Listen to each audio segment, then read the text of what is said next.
Shalom, shalom, bien-aimés dans le Seigneur Jésus-Christ. Et oui, c'est votre serviteur, Gawala Francis, comme j'aime bien le dire, le mari de Maman Nana. Que Dieu vous bénisse.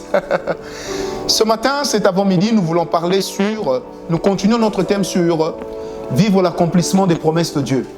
Quelles sont les clés pour vivre l'accomplissement des promesses de Dieu? Amen. Nous vous disons que vous pouvez également commander ce livre qui est sous 2 couvertures sur Amazon, là où je parle sur vivre l'accomplissement des promesses de Dieu, les clés, les conditions.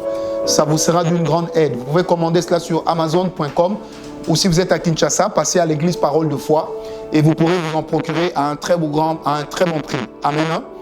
Alors, vivre l'accomplissement des promesses de Dieu, quelle en est la clé? Ce matin, je parle sur le sens du sacrifice, des efforts.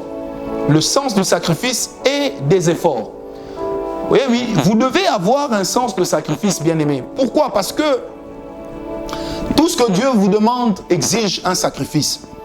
Bien-aimé, vous savez, l'un des grands sacrifices que nous avons dans la Bible, qui a été un exemple très frappant, se trouve dans Esther 4, versets 4 à 17.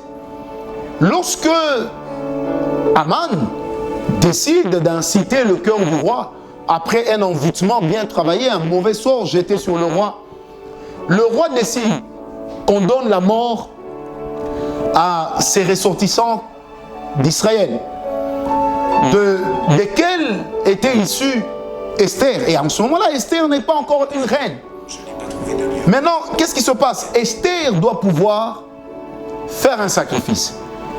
Et elle dit à Mardochée, jeûnons 3 jours, et j'apparaîtrai devant le roi. Si je dois mourir, je mourrai. Bien-aimé, pourquoi elle a dit, si je dois mourir, je mourrai? Ça veut dire qu'en ce moment-là, elle a fait un sacrifice. Retenez ceci, mes amis. Aucun sacrifice ne reste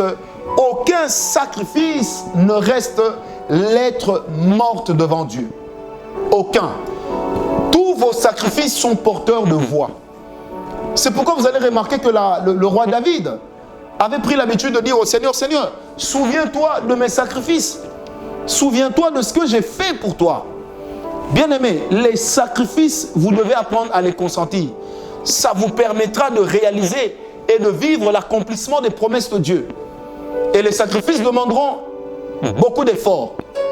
Bien-aimé, un homme qui n'a pas un esprit de sacrifice ne peut pas aller de l'avant.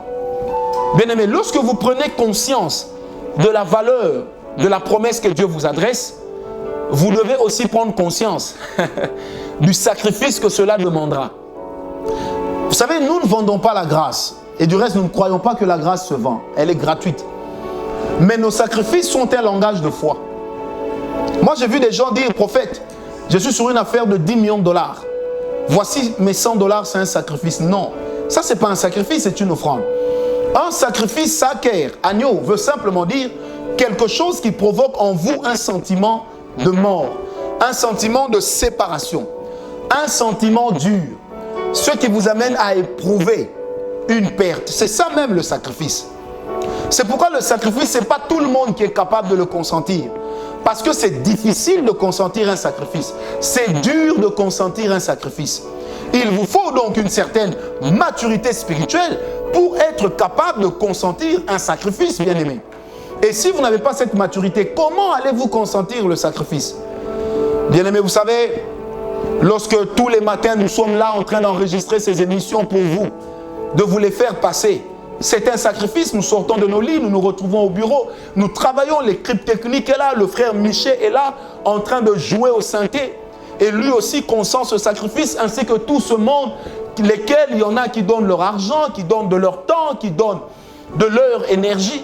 Bien-aimés, il n'y a pas d'accomplissement des promesses de Dieu sans un réel esprit de sacrifice. Le sacrifice vous amènera beaucoup. Et le sacrifice vous amènera loin, vous apportera beaucoup. Soyez des personnes de sacrifice. Ne pensez pas que tout viendra à vous. Ne pensez pas que tout sera facile. Mettez vos genoux à terre. Soyez des personnes de prière. Mettez vos genoux à terre. Soyez des personnes persévérantes. Mettez vos genoux à terre. Soyez des personnes qui croient. Bien-aimés, vos sacrifices, Dieu s'en souviendra. Paix et grâce.